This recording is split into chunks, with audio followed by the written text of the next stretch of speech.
যে ব্যক্তি জুমার দিন আসরের নামাজের পর এই দরুদটি মাত্র ৮০ বার পাঠ করবে, রব্বুল আলামিন তার ৮০ বছরের গুনাহকে ক্ষমা করবেন।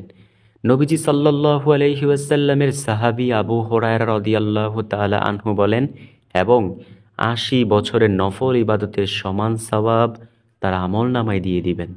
এতটাই দামি একটি আমল হলো এই দরুদের আমলটি। তো আজকের ভিডিওতে আমি এই দরুদের আমল সম্পর্কে ইনশাআল্লাহ বিস্তারিতভাবে আলোচনা করব। আপনি জানতে পারবেন কোন সেই দরুদ, যেই দরুদ ৮০ বার পাঠ করলে ৮০ বছরের গুনাহ ক্ষমা হয়ে যায়, ৮০ বছরের নেক আমলনামায় যোগ হয়ে যায়। প্রিয় দর্শক, দরুদ এমন একটি আমল, যে আমল রব্বুল আলামিন নিজে করেন। নবীজি সাল্লাল্লাহু আলাইহি ওয়াসাল্লামের মাধ্যমে পবিত্র কোরআনুল কারীমের মধ্যে আল্লাহ তাআলা জানিয়ে দেয়, ও আমার বান্দারা, আমি আমার ফেরেশতাদেরকে সাথে লইয়া নবীর প্রতি রহমতের দোয়া করি, তোমরাও নবীর প্রতি রহমতের দোয়া করো, যথাযথভাবে সালাম জানাও। এই পৃথিবীর সমস্ত মুফাসসিরিনে কেরামগণ একমত যে এইখানে রব্বুল আলামিন রহমতের দোয়া বলতে দরুদ পাঠের নির্দেশ দিয়েছেন। একটিবার ভাবুন, যে আল্লাহ নবীর প্রতি ফেরেশতাদেরকে নিয়ে দরুদ পাঠ করে, আমরা নবীর উম্মত হয়ে কেন নবীর প্রতি দরুদ পাঠ করতে পারবো না? কে আমাদেরকে বাধা দেয়? প্রিয় দর্শক, অবশ্যই আমাদেরকে অভিশপ্ত ইবলিস আমাদেরকে বাধা দেয়। আর অভিশপ্ত ইবলিসের কথায় কান দেব না। ইনশাআল্লাহ নবীর প্রতি বেশি বেশি দরুদ পাঠ করব ইনশাআল্লাহ। নবীজি সাল্লাল্লাহু আলাইহি ওয়াসাল্লামের প্রতি যদি আমরা দরুদ না পাঠ করি, তাহলে কে পাঠ করবে? হিন্দু পাঠ করবে? না, তারা তো নবীর দুশমন। তবে অনেকে বলতে পারেন যে অনেক হিন্দু আছে নবীজিকে অনেক সম্মান করে। হ্যাঁ, অনেক হিন্দু, অনেক বিধর্মী রয়েছে যারা নবীজিকে অনেক সম্মান করে। তবে বেশিরভাগ, একেবারে বেশিরভাগ হিন্দু, বিধর্মী, বৌদ্ধ, খ্রিস্টান তারা নবীজিকে সম্মান করে না, কারণ তারা অন্যান্য ধর্মাবলম্বীর, এটাই স্বাভাবিক বিষয়। নবীজি সাল্লাল্লাহু আলাইহি ওয়াসাল্লামের প্রতি যদি আমরা দরুদ না পাঠ করি, তাহলে কেউই পাঠ করবে না, কারণ আল্লাহ তো আমাদেরকে বিনা দরখাস্তে নবীজির উম্মত বানাইছেন। পূর্ববর্তী জামানার কত নবী রাসূল এই আল্লাহ রাব্বুল আলামিনের নিকট দরখাস্ত করেছে, ও আল্লাহ, আপনি আমাদেরকে যদি নবী না বানাইয়া আখিরি নবীর উম্মত বানাইতেন, জীবন বড় ধন্য হয়ে যাইত। তারপরেও তো আল্লাহ রাব্বুল আলামিন আমাদেরকে বিনা দরখাস্তে নবীজি সাল্লাল্লাহু আলাইহি ওয়াসাল্লামের উম্মত বানাইছেন এবং বিনা দরখাস্তে মুসলমানের ঘরে পাঠাইছেন। একটা বার ভাবেন তো, যদি আল্লাহ আপনাকে হিন্দুর ঘরে পাঠাইতেন, তাহলে জীবনটা কত কষ্টময় হতো। যদি আপনাকে বৌদ্ধের ঘরে পাঠাইতো, তাহলে জীবনটা কত কষ্টময় হতো।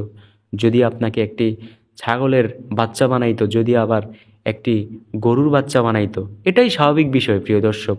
তাহলে কেমন হইতো জিন্দেগিটা? তারপরেও তো আল্লাহ রাব্বুল আলামিন বিনা দরখাস্তে মানুষ বানাইছেন এবং মানুষের মতো মানুষ বানিয়েছেন, মুসলমানের ঘরে পাঠাইছেন, মুসলমান বানাইছেন এবং নবীর উম্মত বানাইছেন। এই জন্য আমরা সবাই রব্বুল আলামিনের নিকট বলবো আলহামদুলিল্লাহ। আল্লাহ বলেন, আমার নেয়ামত পাইয়া নেয়ামতের শুকরিয়া যে আদায় করে, আমি তার নেয়ামত বৃদ্ধি করি। আর যে আমার নেয়ামত পেয়ে নেয়ামতের শুকরিয়া আদায় করলো না, আমি তার নেয়ামত ছিনিয়ে নিয়ে যাই। সুবহানাল্লাহ। প্রিয় দর্শক, নবীজি সাল্লাল্লাহু আলাইহি ওয়াসাল্লাম বলেন, ও উম্মত, তোমরা যদি একবার দরুদ পাঠ করো, বেশি না, শুধু একবার পাঠ করো, আল্লাহ তোমাদের আমলনামা থেকে 10টি গুনাহকে সরিয়ে দেন, তোমাদেরকে 10টি রহমত দান করেন, 10 ধাপ মর্যাদা আল্লাহর আদালতে বৃদ্ধি হয়ে যায়। সুবহানাল্লাহ। আপনি কি দৈনিক একবার দরুদ পাঠ করতে পারবেন না? কি হবে জানেন? আপনার আমলনামা থেকে 10টি গুনাহকে সরিয়ে দেবেন, 10টি রহমত দান করবেন আল্লাহ, 10 ধাপ মর্যাদা বৃদ্ধি করে দিবেন আল্লাহ তাআলা। এই জীবনে তো গুনাহের কাজ কম করলাম না, এমন কোনো সেকেন্ড, এমন কোনো ঘন্টা, এমন কোনো মিনিট খালি নাই যে গুনাহের কাজ করি নাই। তারপরেও তো আল্লাহ রাব্বুল আলামিন আমাদেরকে সুন্দরভাবে বাঁচিয়ে রেখেছেন। আমাদের চেহারার মধ্যেও একটা স্পট ফালান নাই, আমাদের স্ত্রী সন্তানদের থেকে আমাদেরকে আলাদা করেন নাই।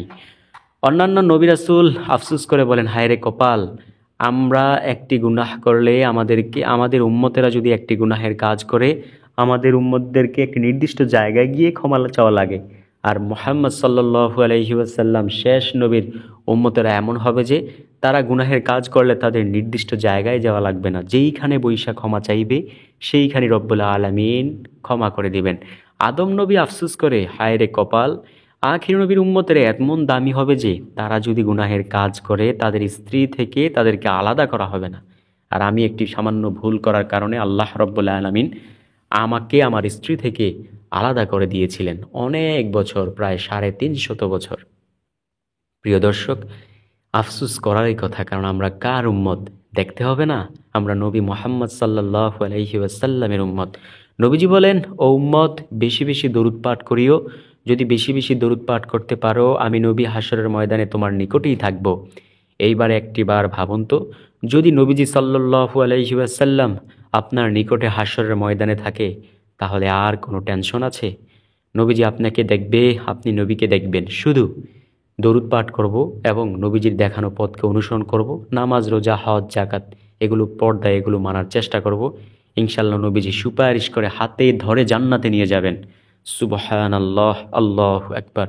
নবীজি আরও বলেন, তোমরা যত বেশি দরুদ পাঠ করবে, তোমাদের গুনাহগুলোকে আল্লাহ রাব্বুল আলামিন তত বেশি ক্ষমা করবেন।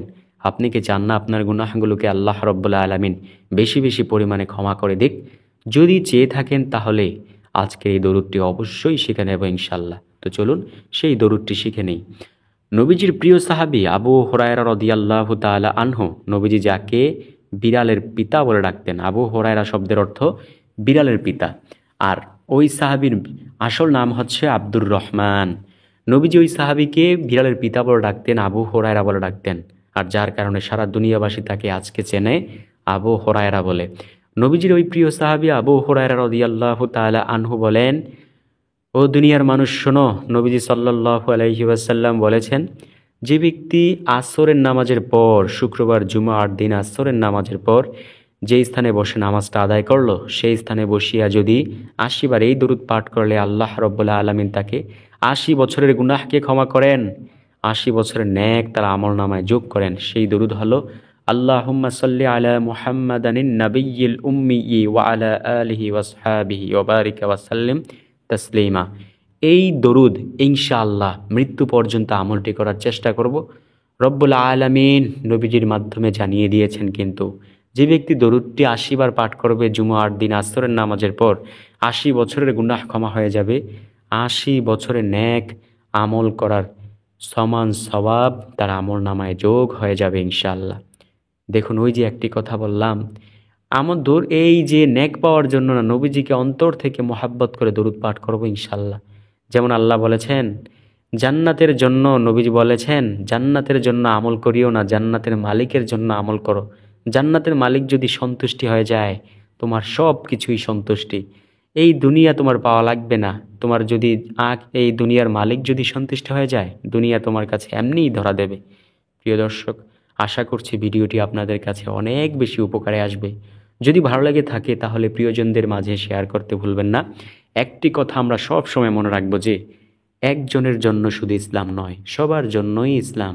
সবাই দুনিয়াতে জন্মগ্রহণ করেছেন, নবীজি বলেন প্রতিটি বাচ্চা শিশু দুনিয়াতে জন্মগ্রহণ করে ইসলামের উপরই।